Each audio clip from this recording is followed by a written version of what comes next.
इस बार भाजपा महिलाओं को लेकर ये पुरानी चाल चल रही है, लेकिन सफल नहीं होगी, क्योंकि सबसे ज्यादा दुखी तो महिलाएं ही हैं। सही बात है। भाजपा की कमीशन खोरी और चंदा वसूली की वजह से जो महंगाई बढ़ी है, उससे उनकी रसोई सूनी हो गई है। सच तो यह है कि भाजपा जनगणना को टालना चाहती है, और जनगणना को टालने का मतलब है कि जाति जनगणना को टालना चाहते हैं। और जाति जनगणना इसलिए टालना चाहते हैं क्योंकि वो आरक्षण का सवाल उठेगा। चुनावी सच ये भी है कि भाजपा की चुनावी घपलेबाजी अब पूरी तरह से भंडाफोड़ हो गई है। जो एसआईआर आप लेकर के आए थे अध्यक्ष महोदय, उत्तर प्रदेश में हम लोगों ने बड़े करीब से देखा एसआईआर। वो कहने को तो एसआईआर था, लेकिन सच्चाई में वो एनआरसी का रूप था। और फॉर्म 7 उन्होंने ऐसे बांटना शुरू किया, उस घपले को भी हम लोगों ने पकड़ लिया। और जब उस घपले को पकड़ा तो पता लगा फॉर्म 7 बंद हो गया उत्तर प्रदेश में। फॉर्म 7 से कोई वोट काटा नहीं गया। अध्यक्ष महोदय, जो फॉर्म 7 काटने के लिए जिससे दस्तखत कराए थे भारतीय जनता पार्टी ने, उस व्यक्ति को दस्तखत करना भी नहीं आता है। जिसको कभी प्रधानमंत्री जी ने कहा कि ये इज्जत घर होंगे, गांव गोद लिए गए। जाकर के सरकार देखे उन गांव को अनाथ अगर किसी ने छोड़ा है तो भारतीय जनता पार्टी ने छोड़ा है। हर महिला अपने बच्चों को पढ़ाना चाहती है, लेकिन भाजपा की शिक्षा विरोधी सोच तो सरकारी स्कूल तक बंद करवा दे रही है। सच तो यह है कि भाजपा जनगणना को टालना चाहती है, और जनगणना को टालने का मतलब है कि जाति जनगणना को टालना चाहते हैं। और जाति जनगणना इसलिए टालना चाहते हैं क्योंकि वो आरक्षण का सवाल उठेगा। जो भाजपा उनके संगी साथी कभी भी देना नहीं चाहते हैं आरक्षण। भाजपा को ये भी अच्छी तरह याद है कि पीडीए में ए का मतलब आधी आबादी है, मतलब महिलाएं भी पूरी की पूरी उसमें गिनती में आती। एक बड़ा चुनावी सच ये भी है कि भाजपा की चुनावी घपलेबाजी अब पूरी तरह से भंडाफोड़ हो गई है। जो एसआईआर आप लेकर के आए थे अध्यक्ष महोदय, उत्तर प्रदेश में हम लोगों ने बड़े करीब से देखा एसआईआर। वो कहने को तो एसआईआर था, लेकिन सच्चाई में वो एनआरसी का रूप था। और एसआईआर के मामले में जिस तरीके से वोट काटने का काम शुरू हुआ, मैं बधाई देना चाहता हूं अपने पीडीए प्रहारी और संगठन के लोगों को जिन्होंने वोट बचा लिया। जब पहली गिनती में हम लोग बचाने में कामयाब हो गए तो अध्यक्ष महोदय भारतीय जनता पार्टी फॉर्म 7 को लेकर के आई, और फॉर्म 7 उन्होंने ऐसे बांटना शुरू किया, उस घपले को भी हम लोगों ने पकड़ लिया। और जब उस घपले को पकड़ा तो पता लगा फॉर्म 7 बंद हो गया उत्तर प्रदेश में। फॉर्म 7 से कोई वोट काटा नहीं गया। अध्यक्ष महोदय, जो फॉर्म 7 काटने के लिए जिससे दस्तखत कराए थे भारतीय जनता पार्टी ने, उस व्यक्ति को दस्तखत करना भी नहीं आता है।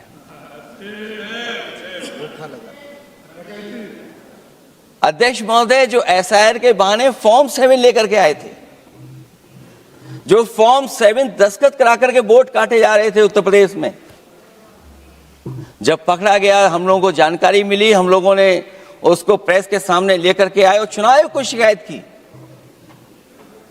फॉर्म 7 से वोट कटना रुक गया, लेकिन अभी भी उस पर कोई कार्रवाई नहीं की जिसने उसके नकली दस्तखत कराए थे। अध्यक्ष महोदय, इससे तो लगता है कि पूरा का पूरी व्यवस्था जुड़ी हुई है भारतीय जनता पार्टी से।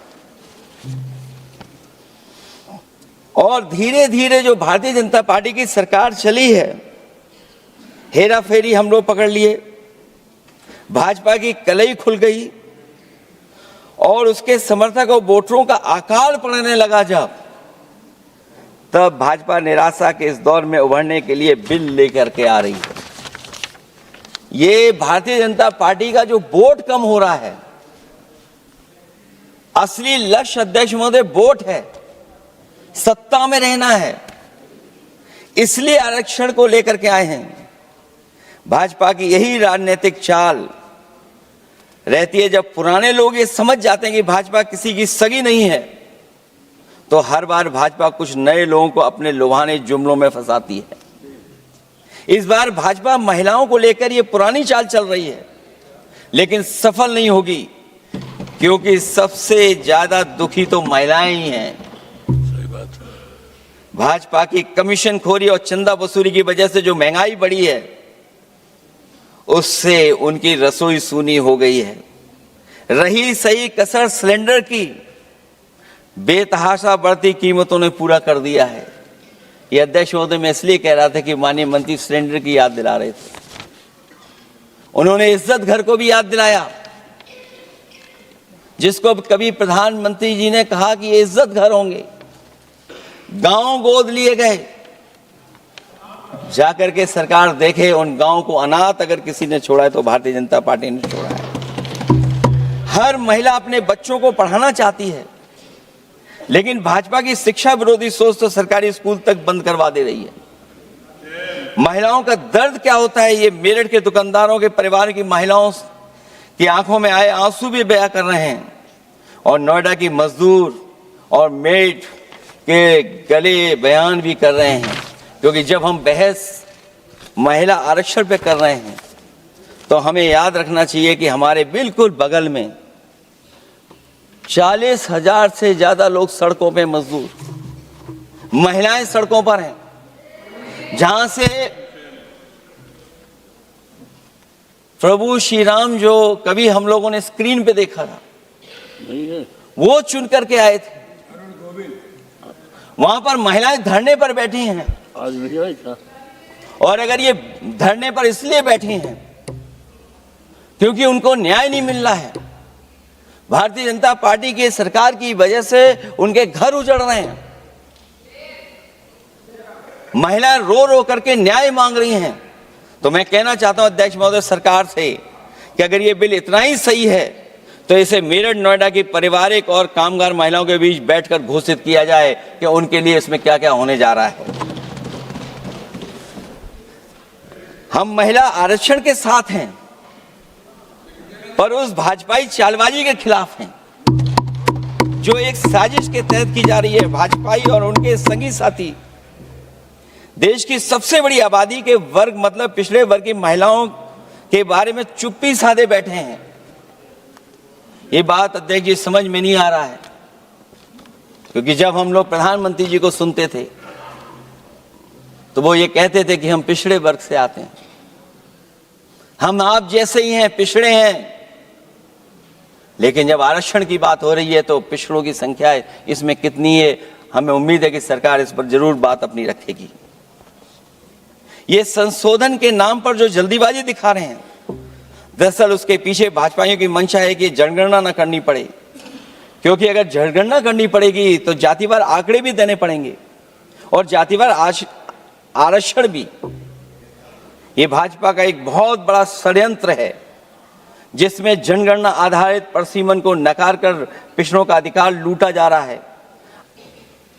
ये लोकतंत्र के खिलाफ खुफिया लोगों की गुप्त योजना है, जो अब तक स्वीकार नहीं, जब तक प्रक्रिया के साथ हम लोग स्वीकार कभी नहीं कर सकते, जब तक इसका लागू करने का तरीका ठीक ना हो। अगर पिछड़ों की आबादी कम से कम अगर हम गिन लें कि 70%, 80% से ज्यादा है, अध्यक्ष महोदय अगर हम उनको 66% मान लें तो इनकी आबादी कम से कम पिछड़ों की 33% होगी, आधी आबादी की जनसंख्या, जिनके हक की बात तो है ही नहीं इसके अंदर। इसका मतलब यह हुआ कि पिछड़े वर्ग की 33% महिलाएं, उनको हक देना नहीं चाहते ये लोग, हक उनका छीनना चाहते हैं।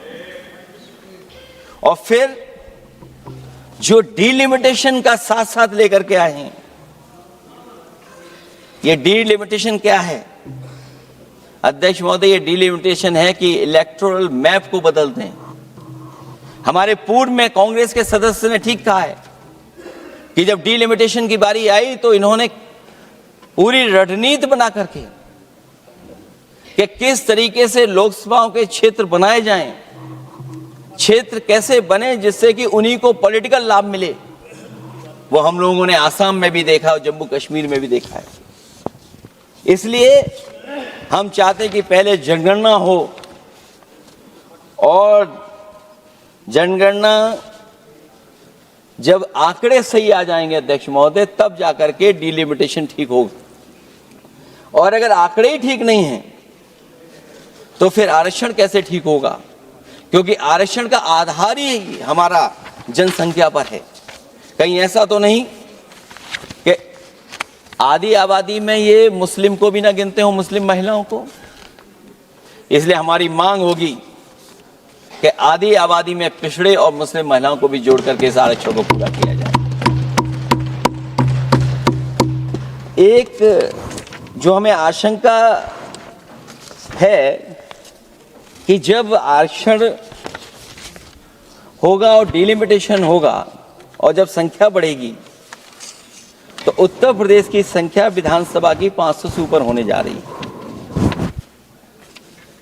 और अगर 500 से ज्यादा होने जा रही है तो उसमें सरकार क्या विचार कर रही है? कहीं कोई ऐसा षड्यंत्र तो नहीं है जो हम महिला आरक्षण के बहाने उस षड्यंत्र को छिपा करके आगे बढ़ रहे हों? क्योंकि उत्तर प्रदेश में 120 सीटें तो लोकसभा की होने जा रही हैं और विधानसभा की सीटें तो अगर 600 हो रही हैं, अगर 600 हो रही हैं तो कहीं ऐसा तो नहीं अध्यक्ष महोदय उसमें भी कोई साजिश षड्यंत्र हो? जो षड्यंत्र हम लोगों को समझ में नहीं आ रहा हो। और अगर षड्यंत्र रहेगा तो जैसे अयोध्या हारे आप, एक बार फिर उत्तर प्रदेश आप हार जाएंगे। और 33% सीटें कौन सी होंगी? आप अगर सीट रिजर्व कर देंगे, कॉन्स्टिट्यूंसी रिजर्व हो जाएगी, तो अध्यक्ष महोदय ये महिलाओं के बीच ही कंपटीशन करा देंगे।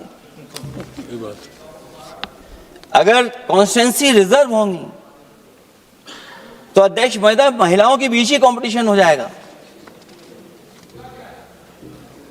क्योंकि वो अध्यक्ष महोदय वो माननीय सदस्य कह रहे हैं कि वो तो होना चाहिए, वो सास बहू वाली तो हार गई हैं आपकी।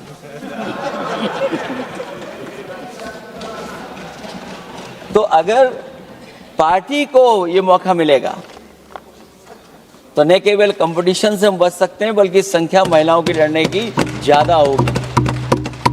ये महिलाओं को ज्यादा नहीं लड़ने देना चाहते हैं चुनाव, इसलिए कॉन्स्टिट्यूंसीज को रिजर्व कर रहे हैं।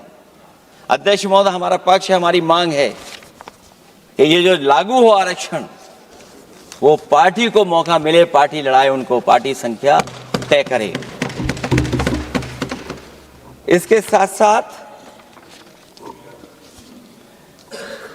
जो रोटेशन वाला है इशू, स्वाभाविक है कि जब हम एक क्षेत्र से लड़ते हैं अध्यक्ष महोदय तो एक भावनात्मक अटैचमेंट बनता है वोटरों के बीच में।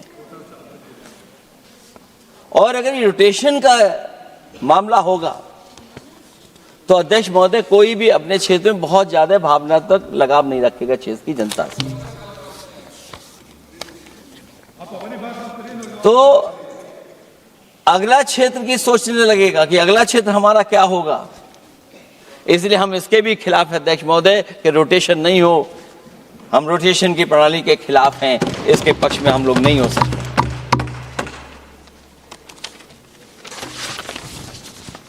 इसलिए अध्यक्ष महोदय हमारी मांग होगी कि पहले सेंसस कराए, जनगणना कराई जाए। और अगर ये जनगणना नहीं कर रहे हैं तो इसका मतलब धोखा दे रहे हैं। क्योंकि पुराने बिल में जो हम लोगों ने बात देखी और रखी थी उस समय वो यही था कि जनगणना करा करके महिला आरक्षण बिल आएगा। लेकिन ये लोग 2011 का लेकर के आ रहे हैं। इसका मतलब इनकी पूरी तैयारी है कि कौन सा लोकसभा क्षेत्र कैसा होगा। इनके गुप्त लोगों ने वो कहीं ना कहीं नक्शा बना करके रखा होगा, जिसको आरक्षण पास होते ही, बिल पास होते ही लागू करने की कोशिश करेंगे। और जो और सुधार होने चाहिए महिलाओं के, जो सुधार होने चाहिए उन सुधारों पे इसमें बिल में कोई विशेष योजना या विशेष बात नहीं हो रही है। बिना उनके लिए लाभ पहुंचाए, सशक्तिकरण किए, शायद हम पूरा उनको हक नहीं दे पाएंगे। मैं अध्यक्ष महोदय आपसे यही निवेदन और अपील करूंगा कि पिछड़ों को, माइनॉरिटी को, खासकर मुस्लिम महिलाओं को आरक्षण दिया जाए। जो सेंसस से ये दूर भाग रहे हैं वो इसीलिए भाग रहे हैं क्योंकि जाति जनगणना की मांग उठेगी, और अगर जाति जनगणना की बात उठेगी तो आरक्षण की बात और उठेगी। हमें उम्मीद है कि हम लोगों की बात मान करके सरकार उस पर विचार जरूर करेगी।